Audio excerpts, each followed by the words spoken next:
오늘은 빌립보서 4장 2절에서 4절 말씀입니다. 빌립보서 4장 2절에서 4절 우리 다 같이 봉독하시겠습니다. 내가 유오디아를 권하여 순두개를 권하노니 주 안에서 같은 마음을 품으라. 또 참으로 나와 멍에를 같이 한 내게 구하노니 복음에 나와 함께 힘쓰던 저 여인들을 돕고 또 글레멘드와 그 외에 나의 동역자들을 도우라. 그 이름이 생명책에 있느니라. 주 안에서 항상 기뻐하라. 내가 다시 말하노니 기뻐하라. 아멘. 오늘은 빌립보 교회라는 제목으로 여러분들과 은혜를 나누길 원합니다. 이번 주에는 성경에 나오는 교회를 가지고 여러분들과 은혜를 나누고 있습니다. 첫째 날 로마 교회에 대해서 말씀드렸습니다. 여러분, 로마는 세계 중심의 도시고 또 문명을 가지고 있었습니다. 그 로마 가운데 로마 교회가 우뚝 서서 그 로마 전체 나라에 큰 영향을 끼친 것입니다. 그 로마 교회는 어떤 교회였습니까? 좋은 소식을 전하는 교회였습니다. 여러분, 교회의 소문이 잘 나야 합니다. 교회 안에서 부정적인 이야기가 있어서는 안 되는 것입니다. 왜 그렇습니까? 교회는 주님의 몸이기 때문입니다. 교회의 머리는 예수 그리스도고 교회는 누가 운행하십니까? 우리가 지혜를 모아서 우리가 어떤 일을 해서 교회가 진행되는 것 같은데 그렇지 않다는 겁니다. 교회는 누가 운행하십니까? 성령님이 운행하십니다. 성령님께서 우리 마음 가운데 우리 생각 가운데 역사하셔서 하나님의 교회, 하나님께서 운행하시고 계시는 것입니다. 그러므로 교회를 사랑해야 합니다. 좋은 이야기를 해야 하는 것입니다. 그럼 좋은 이야기가 무엇입니까? 바로 예수 그리스도의 복음입니다. 교회 안에서는 예수 그리스도의 복음만 계속해서 강조되고 그것만 이야기돼야 하는 것입니다. 여러분, 교회 안에 보면 부족한 부분들이 있습니다. 여러분, 그런데 그런 부분들이 부각되는 것이 아니라 좋은 것, 은혜 받은 것, 감사한 것, 이런 것들만 부각돼야 하는 것입니다.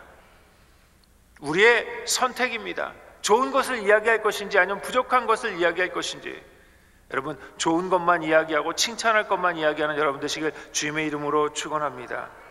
여러분, 우리가 좋은 것을 이야기하고 감사한 것을 이야기하면 교회의 영적 분위기가 바뀌기 시작하는 것입니다.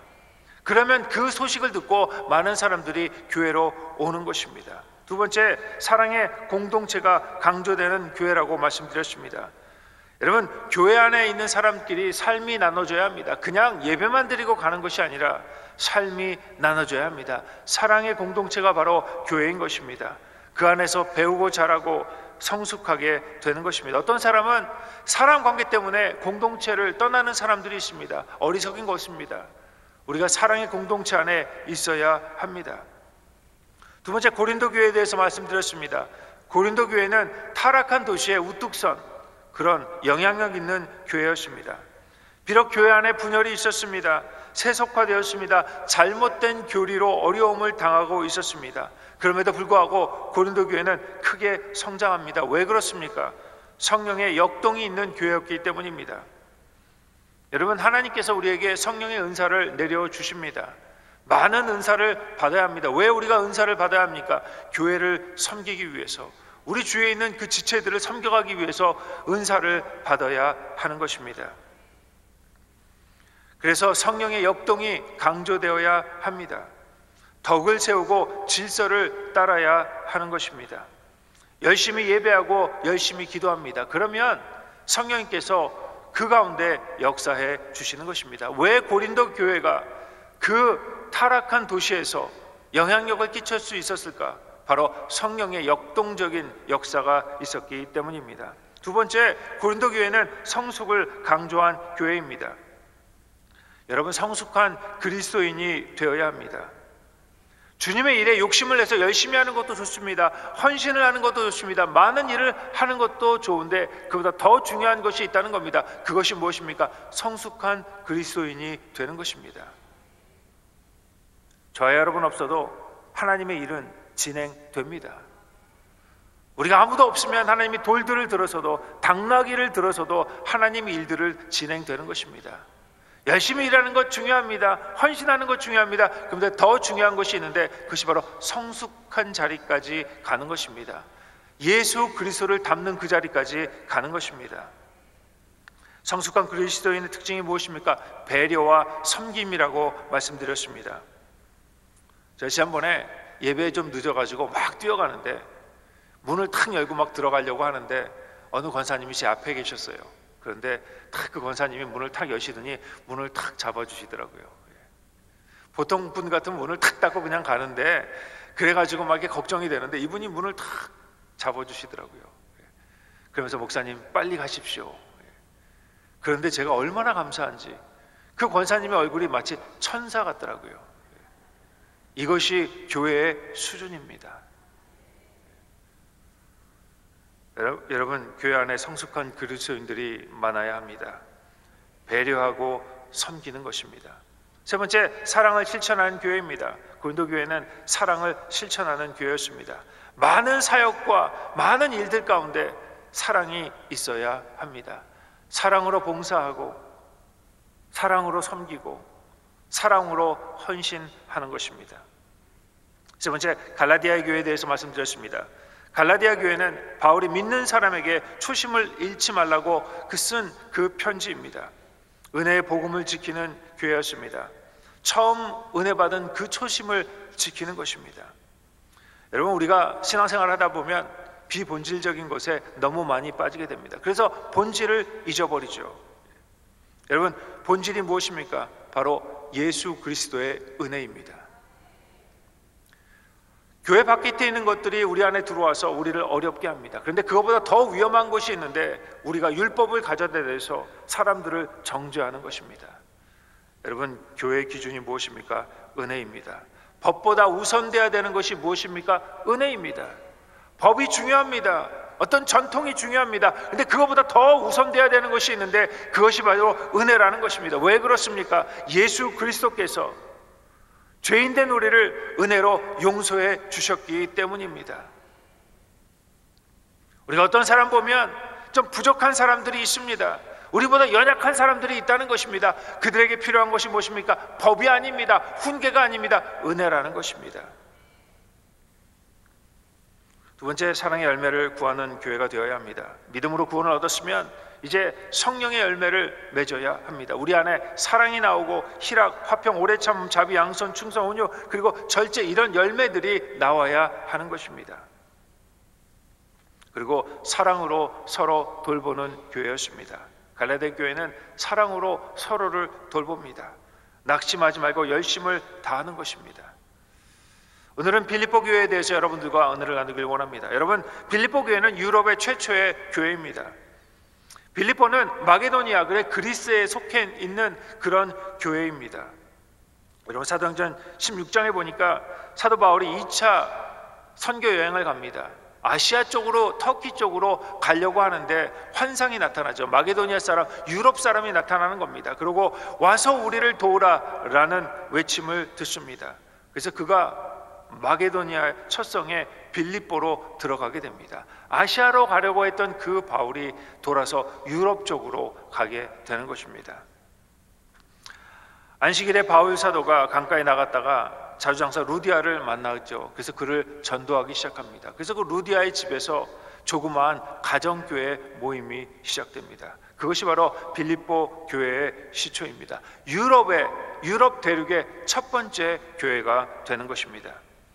그 후에 주 61년, 62년경에 바울이 로마에서 전도하다가 잡혀가죠. 그래서 로마로 들어가게 됩니다. 로마 감옥에 갇히게 됩니다. 그때 이 로마 교회에 갇혀있는 이 바울에게 선교 헌금을 보낸 그 교회가 바로 빌립보 교회입니다. 그것을 받으니까 바울이 너무너무 감사한 거예요. 감옥에 갇혔는데 아무도 돌보는 사람이 없는데 빌립보에서 그것을 기억하고 선교 헌금을 보내줍니다. 그래서 이 바울이 그 감옥 안에서 너무너무 감사해서 그 빌립보 교회에게 편지를 쓰는 것이 바로 빌립보서입니다. 오늘은 빌립보 교회에서 우리는 배우길 원합니다. 첫 번째, 하나 되는 교회입니다. 여러분, 빌립보 교회는 처음부터 건강한 교회였습니다. 그런데 아무리 건강한 교회도 그 안에 들어가 보면 갈등이 있기 마련입니다. 인간적인 갈등이 있었습니다. 오늘 본문에 특히 두 여성도 간에 갈등이 있었습니다. 4장 2절입니다. 내가 유오디아를 권하고 순두개를 권하노니 주 안에서 같은 마음을 품으라. 이 두 사람이 여자분들인데 제가 보니까 무슨 여성교회 회장, 부회장 이렇게 되는 것 같아요. 아니면 뭐 권사회 회장이나 부회장이나 이렇게 높은 지위에 있던 이 두 분인데 이 두 분이 갈등이 있는 겁니다. 두 분이 싸우는 거예요. 교회는 잘 성장을 하는데 이 지도자 두 분이 서로 어떤 이유인지 모르겠는데 서로 갈등을 하고 싸우게 되는 것입니다. 여러분, 교회 안에서 여성분들이 싸우면 큰일 납니다. 남성분들은 보니까 싸워도 그냥 이렇게 풀리는데 여성분들은 안 풀리더라고요. 집에 가서 또 불을 붙이더라고요. 교회가 막 힘듭니다. 그 바울이 그분들에게 주 안에서 같은 마음을 품으다 이렇게 권합니다. 이 두 지도자가 개인의 갈등 때문에 교회에 짐이 되고 있기 때문입니다. 그것에 영향이 많이 끼친다는 거죠. 개인적으로 싸우는 거는 모르겠는데 그것 때문에 교회 전체에 영향을 끼치는 것입니다. 그런데 여러분, 바울은 이 두 사람을 비난하지 않습니다. 왜 이렇게 싸우느냐 이야기하지 않습니다. 이 두 사람이, 이 공동체가 이 두 사람을 도와야 한다고 말씀하고 있는 것입니다. 여러분, 싸울 때 편들면 큰일 납니다. 권고해야 하는 것입니다. 오늘 4장 3절에 또 참으로 나와 멍에를 같이 한 내게 구하노니 복음을 나와 함께 힘쓰던 저 여인들을 돕고 또한 글레멘드와 그 외에 나의 동역자들을 도우라. 그 이름이 생명책에 있느니라. 저 여인들을, 나와 함께 동역한 나의 지체된 저 여인들을 도우라 이렇게 이야기합니다. 그러면서 중요한 말씀을 합니다. 그 이름들이 생명책에 있느니라. 다시 말해서 싸우는 저 사람도 다 천국 백성이라는 겁니다. 우리가 흔히 얘기하잖아요. 교회에서 갈등을 겪으면 저 인간 때문에 나는 교회 안 가 이렇게 이야기하는데 오늘 바울이 뭐라고 말씀하냐면 그 인간 앞으로 천국 가면 또 만나게 될 거라는 겁니다. 그러니까 여기 있을 때 싸우지 말라는 거죠. 어차피 싸워봐야, 내가 저 사람 얼굴 안 보겠다고 해봐야 천국 가면 다 만나는 겁니다. 여러분, 저 사람 보기 싫어서 천국을 포기합니까? 그럴 수 없잖아요. 그냥 싫은 사람도 다 만나게 된다. 오늘 바울은 그렇게 이야기하고 있습니다. 그러니까 좀 싫은 사람도 같이 한 마음을 품으라 이렇게 이야기합니다. 우리 서로 다 다르잖아요. 기질도 다르고 생각도 다르고, 그럼에도 불구하고 하나 되라 성경은 말씀하고 있는 것입니다. 그러면 어떻게 하나 될 수 있습니까? 오늘 2장 2절에 마음을 같이하여 같은 사랑을 가지고 뜻을 합하여 한 마음을 품으라고 이야기합니다. 이 한 마음이 무엇입니까? 2장 5절입니다. 너희 안에 이 마음을 품으라 곧 그리스도 예수의 마음이니. 우리가 예수의 마음을 품으면 한 마음이 될 수 있다는 것입니다. 그리고 그 한 마음을 품으면 우리 사이의 갈등을 해소할 수 있다는 것입니다.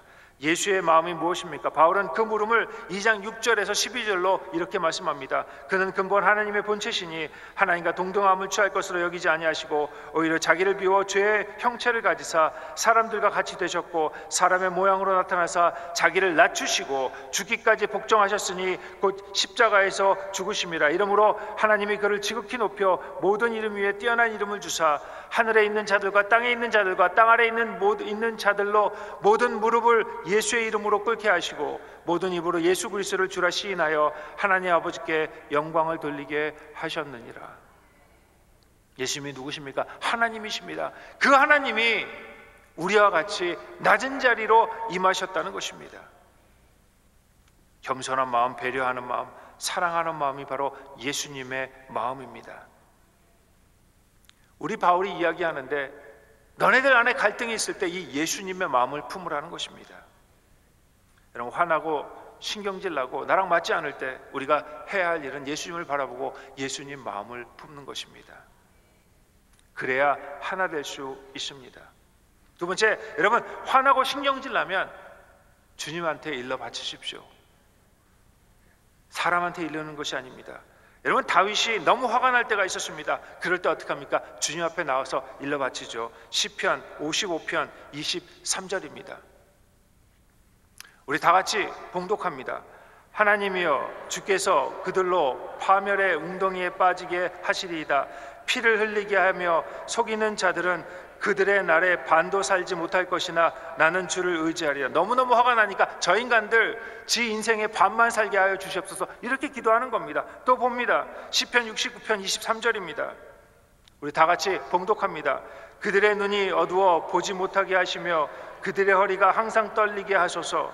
주의 분노를 그들의 위에 부으시며 주의 맹렬하신 노가 그들에게 미치게 하소서. 그들의 거처가 황폐하게 하시며 그들의 장막에 사는 자가 없게 하소서. 무릇 그들이 주께서 치신 자를 핍박하며 주께서 상하게 하신 자의 슬픔을 말하였사오니 그들의 죄악에 죄악을 더하사 주의 공의에 들어가지 못하게 하소서. 그들을 생명책에서 지우사 의인들과 함께 기록되지 말게 하소서. 저 인간들 천국에 못 가게 해달라는 겁니다. 저는 화가 날 때마다 이 시편을 읽습니다. 얼마나 즐거운지 몰라요. 다시 한번 읽습니다. 시편 109편 8편입니다. 그의 연수를 짧게 하시며 그의 직분을 타인이 빼앗게 하시며, 그러니까 평소에 잘 살지 못하게 하라는 겁니다.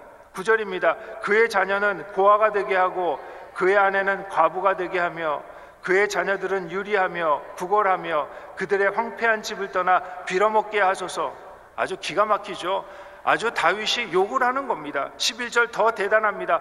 고리 대금하는 자가 그의 소유를 다 빼앗아 가게 하시며 그가 수고한 것을 낯선 사람이 탈취하게 하시며, 저 인간 돈 많이 벌어도 고리대금업자한테 다 뺏기게 하고 도둑이 들어서 다 뺏게, 이렇게 이야기하는 겁니다. 12절입니다. 그에게 인애를 베풀 자가 없게 하시며 그의 고아에게 은혜를 베풀 자도 없게 하시며, 13절입니다. 그의 자손이 끊어지게 하시며 후대에 그의 이름이 지워지게 하소서. 기가 막히죠. 저 인간 아주 망하라는 겁니다.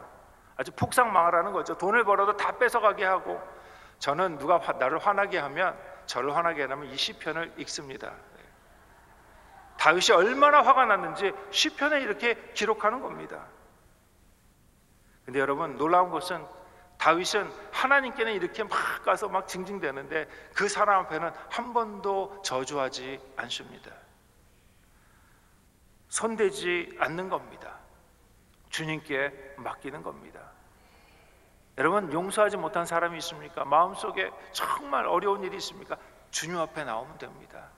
사람 앞에 가서 싸우는 것이 아니라 주님 앞에 다 일러 바치십시오. 아니면 저처럼 이 시편을 계속 읽는 겁니다. 나를 어렵게 하고 힘들게 해도 억울해도 예수님을 마음을 품고 용서하는 것입니다. 근데 이것이 힘들죠. 왜?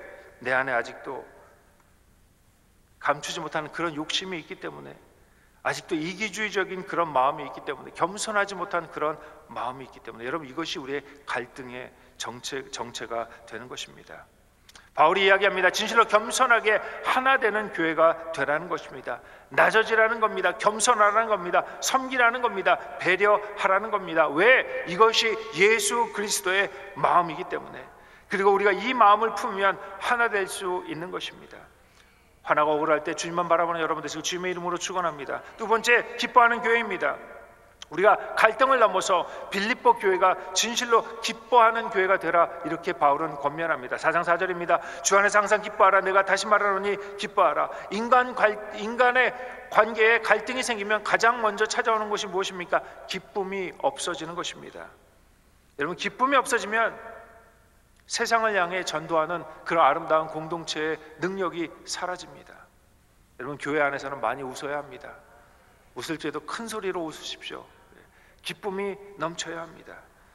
기쁘기 위해서 어떻게 해야 한다고 성경은 가르칩니까? 오늘 4장 5절에 보니까 관용하라, 감정을 절제하고 이성적으로 너그럽게 대하라는 겁니다. 다시 말해서 열받지 말라는 겁니다. 내가 기쁨을 차지하기 위해서 내 마음 가운데 화가 나는 것, 그걸 다 주님 앞에 맡기라는 겁니다. 그러기 위해서 어떻게 합니까? 모든 염려를 다 주님께 맡기라. 빌립보서는 이야기합니다. 나의 걱정과 염려와 근심 모든 것을 다 주님께 맡기라. 4장 4절에 또 이야기합니다. 주 안에서 기뻐하라. 주 안에서 기뻐하는 것입니다. 주 안에서 기뻐하는 것이 무엇입니까? 어떤 상황, 어떤 환경 속에서도 주 안에 있음을 기억하며 기도하며 나아가라는 것입니다. 그러면 주님을 사랑하는 모든 사람들의 모든 일들 가운데 하나님께서 합력하여 선을 이루어 주시는 것입니다. 그래서 우리를 둘러싸고 있는 어려운 환경, 그 속에서도 여전히 기뻐할 수 있게 되는 것입니다. 바울은 로마 감옥에 갇혀서 이 편지를 씁니다. 이 편지를 쓰면서 빌립보 교회에게 기뻐하라, 내가 다시 말하노니 기뻐하라 말씀하고 있는 것입니다. 주 안에서 기뻐하라. 여러분, 내가 행복하지 않고 내가 기쁘지 않으면 내 주위에 있는 사람을 기쁘고 행복하게 만들 수가 없는 것입니다. 여러분, 기뻐하는 여러분 되시길 주님의 이름으로 축원합니다. 목사가 행복하고 장로님들이 행복하고 권사님들이 행복하고, 여러분, 그래야 성도님들이 행복합니다. 여러분, 교회 리더들이 먼저 관용을 가지고 기도하며 기뻐하는 것입니다. 그러면 다른 성도님들이 행복해지는 것입니다. 바울이 보고 싶었던 교회의 모습이 무엇입니까? 그 안에서 기쁨이 넘치는 겁니다. 하나님의 주권과 섭리를 믿음으로 감사하고 행복하고 기뻐하는 믿음의 공동체를 바울은 보고 있는 것입니다. 마지막으로 선교하는 교회입니다. 바울 사도는 빌립보서전 마지막 부분에 이 교회 성도님들이 선교의 정신을 칭찬하고 감사한다고 말씀합니다. 4장 15절입니다. 빌립보 사람들아, 너희도 알거니와 복음의 시초에 내가 마게도냐를 떠날 때에 주고받은 내 일에 참여한 교회가 너희 외에 아무도 없었느니라. 많은 교회가 있었는데 바울이 어려울 때 선교 헌금을 보내며 격려해 준 교회가 많이 없었다는 것입니다. 바울이 준 것이 무엇입니까? 복음을 주었습니다. 이 빌립보 교회는 그의 답으로 그 바울에게 선교 헌금을 보냅니다. 사랑을 보냅니다. 한 번 한 것이 아닙니다. 계속해서 헌신합니다. 4장 16절에 데살로니가 있을 때에도 너희가 한 번뿐 아니라 두 번이나 나의 쓸 것을 보내었더라. 빌립보 교회는 지속적으로 바울을 돕습니다. 이 헌신에 대해서 바울은 이렇게 이야기합니다. 하나님이 받으실 만한 향기로운 제물이며 하나님을 기쁘시게 한 것. 나를 도운 것이 바로 하나님이 드린 아름다운 향기고 하나님을 기쁘시게 한 것이라 이렇게 이야기합니다. 여러분, 신앙의 성숙, 신앙의 열매가 무엇입니까? 선교하는 것입니다. 전도하는 것입니다. 바울은 그것이 기쁘고 대견해서 감사하고 있는 것입니다. 여러분, 선교야말로 우리의 성숙이 가장 분명한 열매인 것입니다. 빌립보 교회, 로마 교회, 고린도 교회, 갈라디아 교회, 이 교회들의 공통점이 무엇입니까? 주님이 교회의 머리 되신다는 것입니다. 교회의 몸은 누구입니까? 예수 그리스도입니다. 성령님께서 교회를 운행하십니다. 그리고 성도님들이 사랑으로 하나 되는 것입니다. 그러면 하나님 역사가 일어납니다. 기적이 일어나는 것입니다. 교회가 하나 되어야 합니다. 매일매일 기뻐해야 합니다. 그리고 선교에 열심을 다해야 합니다. 분열이 있어서는 안 되는 것입니다. 하나님이 우리 교회도 이렇게 사용하실 것을 꿈꾸며 승리하는 주님의 여러분 되시길 주님의 이름으로 축원합니다.